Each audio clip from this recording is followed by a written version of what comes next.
Hallo almal en welkom by vandag se video. Vandag ondersoek ons strategiese alliansies en samewerking en hoe besighede met vennote en mededingers kan saamwerk om innovasie te bevorder en hul posisie in die mark te versterk. Kom ons begin.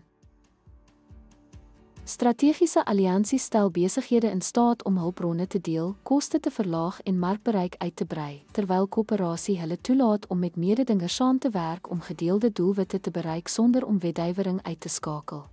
Hierdie vennootskappe kan ook toegang bied tot markte of tegnologieë wat moeilik onafhanklik bereik kan word. Die Apple-IBM vennootskap illustreer hoe strategiese alliansies sterkpunte saamsmelt. Apple se hardeware met IBM se ondernemingsdienste, terwyl lugredery alliansies samewerking toon deur gedeelde roetes en hulpbronne. Sulke samewerkings dryf ook innovasie aan deur verskillende vaardighede en tegnologieë te kombineer.